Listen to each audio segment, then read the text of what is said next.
এখন যেটা নিয়ে কথা বলবো সেটা হচ্ছে ম্যাগনেট। ম্যাগনেট কত প্রকার এবং কি কি? ম্যাগনেট দুই প্রকার। একটা হচ্ছে ন্যাচারাল ম্যাগনেট বা প্রাকৃতিক চুম্বক, আর একটা হচ্ছে আর্টিফিশিয়াল ম্যাগনেট বা কৃত্রিম চুম্বক। প্রথমে আমরা ন্যাচারাল ম্যাগনেট বা প্রাকৃতিক চুম্বক কাকে বলে সেটা নিয়ে কথা বলবো। প্রাকৃতিক ন্যাচারাল ম্যাগনেট বা প্রাকৃতিক চুম্বক, প্রকৃতিতে যেসব চুম্বক পাওয়া যায় তাদের প্রাকৃতিক চুম্বক বলা হয়। এই ধরনের চুম্বককে খনিজ চুম্বকও বলা হয়। এই ধরনের চুম্বক বাজারে কিনতে পাওয়া বেশি যায় না। এরা নির্দিষ্ট আকারের হয় না এবং এদের শক্তিও বেশি হয় না। গ্রিক দেশের ম্যাগনেসিয়া নামক অঞ্চলে এই ধরনের প্রচুর পাথর পাওয়া যায়। যেহেতু গ্রিক দেশের ম্যাগনেসিয়া নামক অঞ্চলে এই ধরনের পাথরটি পাওয়া গেছে, তাই এদের নাম কি রাখা হয়েছে? ম্যাগনেটাইট। বর্তমানে যেটা আমরা ম্যাগনেট নামে পরিচিত। তো এই যে এই ম্যাগনেটটি পাওয়া গিয়েছিল গ্রিক দেশের ম্যাগনেসিয়া নামক অঞ্চলে, এর মধ্যে কি কি গুণ লক্ষ্য করতে পারা গিয়েছিল?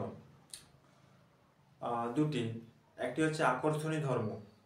চুম্বকের আকর্ষণ ধর্ম আছে বলে চুম্বক লোহা, নিকেল, কোবাল্ট প্রভৃতি ধাতুকে আকর্ষণ করতে পারে।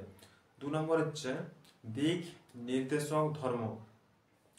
দিক নির্দেশক ধর্ম মানে একটা চুম্বককে যদি সুতো দিয়ে, একটা চুম্বকের মাঝখানে সুতো দিয়ে বেঁধে যদি ঝুলিয়ে দাও, তাহলে চুম্বকটি উত্তর দক্ষিণ মুখ করে স্থির হয়ে যায়। চুম্বকের এই ধর্মটিকে বলা হয় দিক নির্দেশক ধর্ম। তো প্রাকৃতিক চুম্বক বা ন্যাচারাল ম্যাগনেটের উদাহরণগুলি কি কি? একটা হচ্ছে লোডস্টোন, দিগদর্শন, প্রদর্শন, প্রস্তর। এগুলো সবই হচ্ছে ন্যাচারাল ম্যাগনেট বা প্রাকৃতিক চুম্বকের উদাহরণ। তারপরে যাচ্ছি আর্টিফিশিয়াল ম্যাগনেট। আর্টিফিশিয়াল ম্যাগনেট কি না? আর্টিফিশিয়াল ম্যাগনেট হচ্ছে needle magnet, horseshoe magnet, bar magnet, ball ended magnet. এগুলো সবই হচ্ছে আর্টিফিশিয়াল ম্যাগনেট। এই আর্টিফিশিয়াল ম্যাগনেট আবার দুই প্রকার। একটা হচ্ছে পার্মানেন্ট ম্যাগনেট এবং আরেকটা হচ্ছে টেম্পোরারি ম্যাগনেট। পার্মানেন্ট ম্যাগনেট কাকে বলে?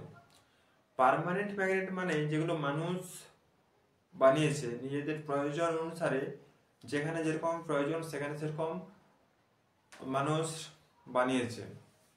যেখানে বার ম্যাগনেটের প্রয়োজন সেখানে বার ম্যাগনেট বানিয়েছে, যেখানে হর্সু ম্যাগনেট সেখানে হর্সু ম্যাগনেট বানিয়েছে, নিডল ম্যাগনেট বানিয়েছে। এগুলো সবই হচ্ছে পার্মানেন্ট ম্যাগনেট এবং এদের শক্তি টেম্পোরারি ম্যাগনেটের থেকে এদের শক্তি অনেক বেশি।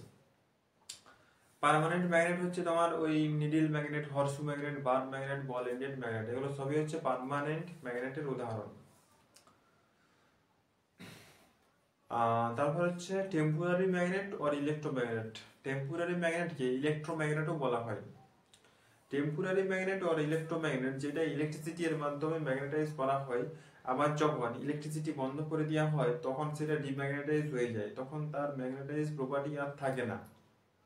মানে যখনই আমি সেটাতে ইলেকট্রিক বা কারেন্ট দেবো তখন সেটা ম্যাগনেট রূপে কাজ করবে, আবার যখনই ইলেকট্রিক বন্ধ করে দেবো সেটা ডিম্যাগনেটাইজ হয়ে যাবে।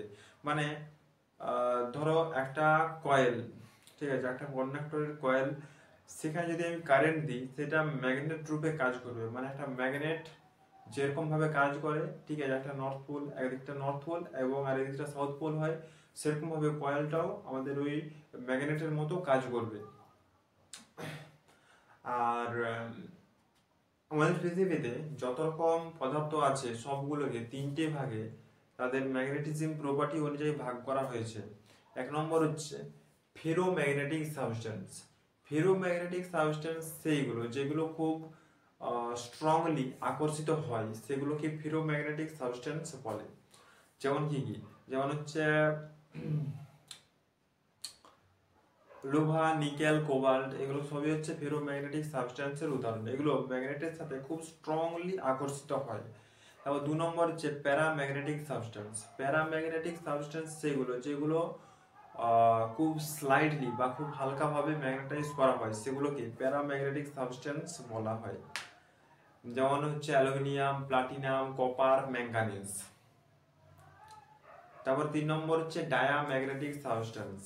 ডায়াম্যাগনেটিক সাবস্টেন্স সেইগুলো যেগুলো ধরতে চায় না বা আকর্ষিত করতে চায় না, সেগুলোকে ডায়াম্যাগনেটিক সাবস্টেন্স বলা হয়। যেমন হচ্ছে bismuth, sulphur, graphic, glass, paper, wood etcetera. এগুলো সবই হচ্ছে ডায়াম্যাগনেটিক সাবস্টেন্সের উদাহরণ। এগুলোর মধ্যে ম্যাগনেটিজম প্রপার্টি আছে, ঠিক আছে, কিন্তু খুব কম পরিমাণে আছে। এখানে আরেকটা জিনিস মনে রাখতে হবে, এয়ার এয়ার হচ্ছে প্যারাম্যাগনেটিক সাবস্টেন্সের উদাহরণ, এবং ওয়াটার ওয়াটার হচ্ছে ডায়াম্যাগনেটিক সাবস্টেন্সের উদাহরণ।